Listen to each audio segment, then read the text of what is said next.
Last time on African Big Five Survival Challenge, the boys made some rope, managed to make a few traps for ground birds. We had a delicious lunch of buffalo thorn leaf spinach, found some very fresh leopard tracks, and we got nice and up close and personal with a big elephant bull. Please stay tuned and enjoy episode 4. Good morning. Yes, it's our just woke up from our third night out, and again another freezing night. We heard lots of sounds last night, actually. Leopard. Also in the distance though, so it didn't come too close. Quite a lot of lion calling. It sounded like two different groups or two different individuals. Not sure. At one point it did sound close. The one, I think it must have been about 3 or 4 k's away. Let me wake up and we'll get back to you about the day ahead.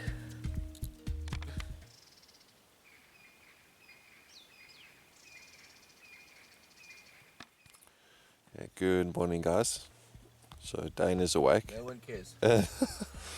As you know, I'm still in bed. I finally started to feel a bit warm, so I'm scared to get out of bed. But it is a beautiful morning. So I just want to show you, I'm lying in our shelter at the moment.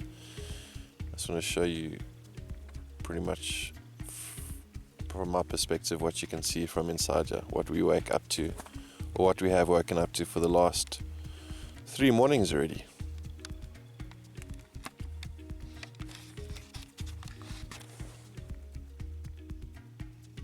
So you can see the sun coming through there. Can you see me? Beautiful.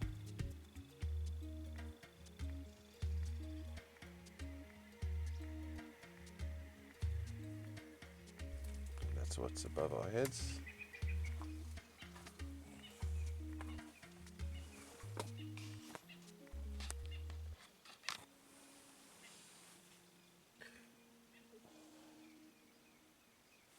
Hello. No one's talking to you. So guys and girls, I just wanted to point out a few trees to you this morning.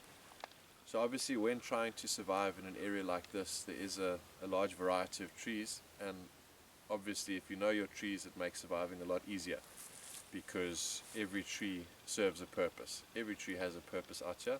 As you showed you guys, you can make spinach, you can make tea, lots of different things, toothbrushes, find food, etc. So just another tree that's just a beautiful tree of this area is the leadwood. This one over here and this big one here. Yeah, so this is the leadwood tree. You can see a defining characteristic of it is it's got very blocky bark. That's a very distinguishing characteristic of it. Very grayish, dark colored bark. It's called a leadwood because it's got very dense wood. It's very heavy, so if you throw it into water it will sink, unlike other branches. And they also get very, very old. They're very slow growing, and a lot of the big trees like this are thought to be over 1,000 years old. Very, very slow growing because they're so dense. What this tree is known for is very, very hard wood, obviously being a leadwood. It makes very good coals on a fire, so a leadwood stump will burn the whole night through. The next morning you can still cook on the coals from the previous evening, and sometimes a very big stump takes days to burn through. Also, what you can use that ash for is toothpaste. You make a nice toothpaste for it. It's full of whitewash. Clean your teeth nicely. And then another tree I'd like to talk to you guys about is the mopani tree, this one behind me.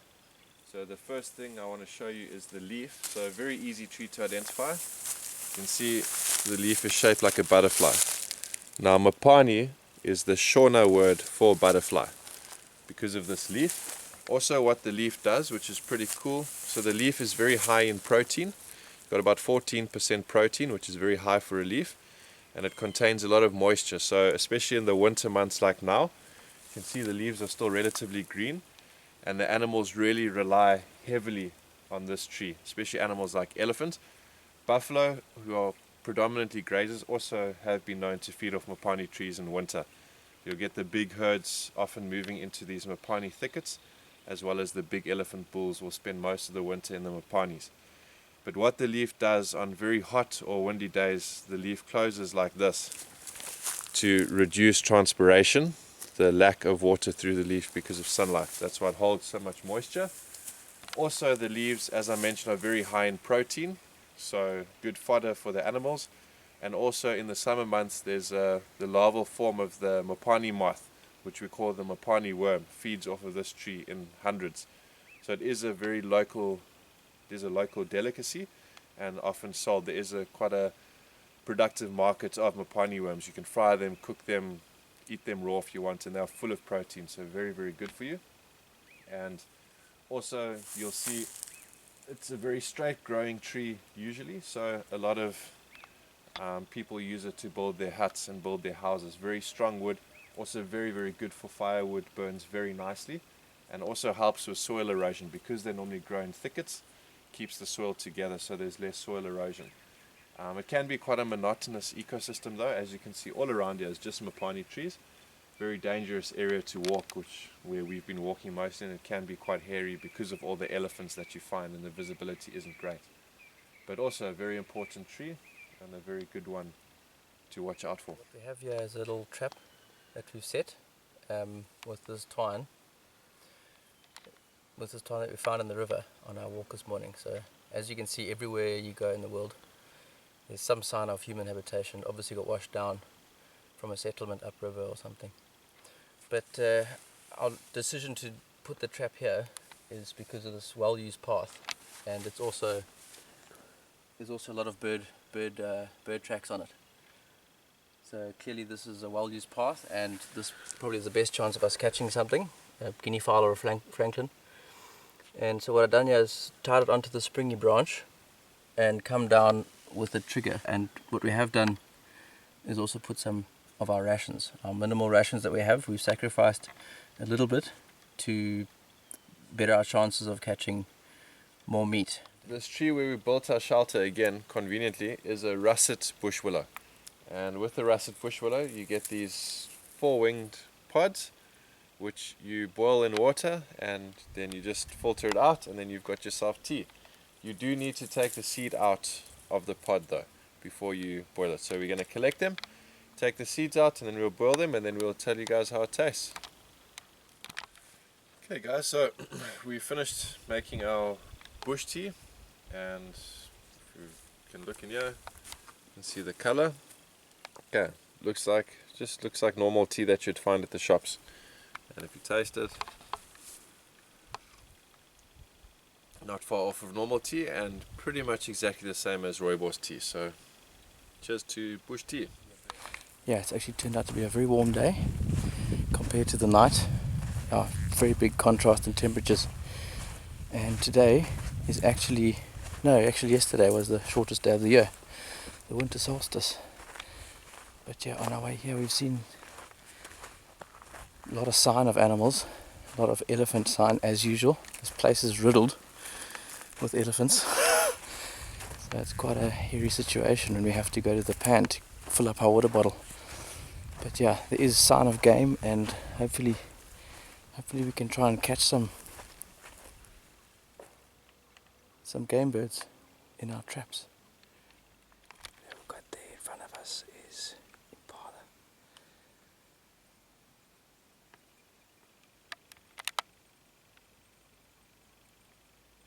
That would be a fantastic food source if we could actually catch one or trap one, but the reality is, without a high-powered rifle, it's almost impossible. Even with the bow, you have to get so close. But yeah, that's cool to see.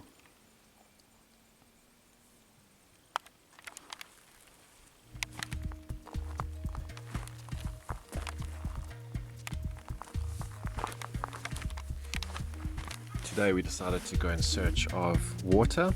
We decided to look down the dry riverbed in the hope of finding an old and used elephant hole to start from. We did find that. We did find an old and abandoned hole where the elephants had dug previously, and we decided to excavate there. We had to dig really deep, but eventually we did have luck and we did come right, and we found some life-giving water. as you can see from the clip, Dane decided to take a little bit of a vacation and Josh did all the work, and Dane got the glory in the end, excavating the last little bit before we found the water. Fresh water from the riverbed. Show us some of that water, let it drip out.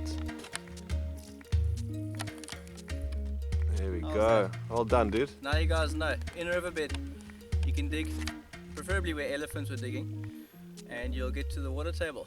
Well done. So, and it was a lot of hard work and a lot of effort. This water table was a lot lower than I expected it to We have be. here as a cactus, and you can eat the fruits of the cactus, which is these things. I've just picked this one off, and there's still one left there. So what I'm going to do is just scrape the fine hairs off, which will obviously make you itch, and then you can eat it.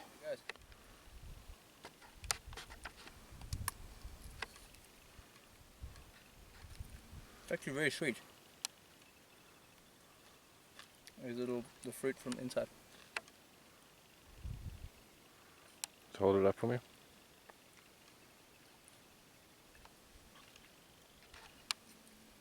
It's actually really good. Break it open on the inside.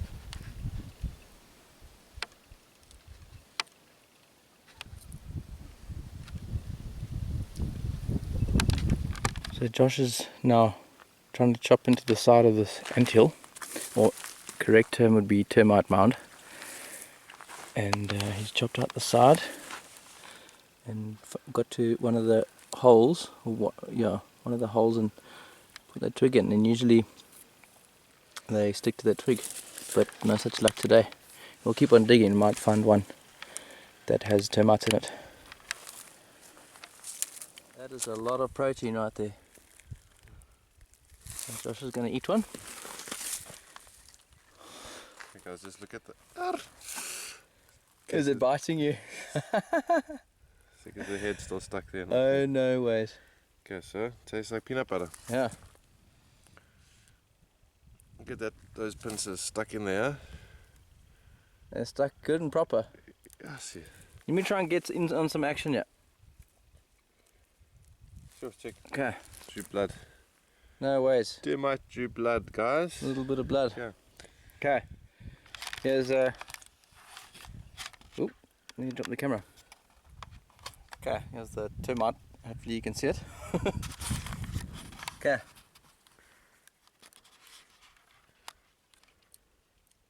It's actually not bad.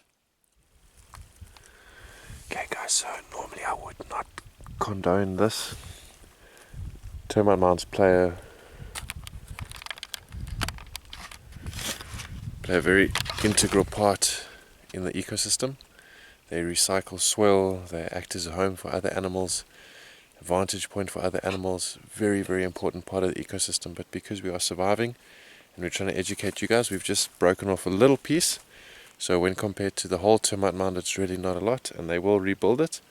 And termites are full of protein, so because we are surviving, we are a little bit desperate for protein and for food. This is a great find, and we'll have a little bit. We won't overuse it, and we definitely won't damage the mound any more than what we need to. And they'll rebuild, cover it up, and they'll carry on their way.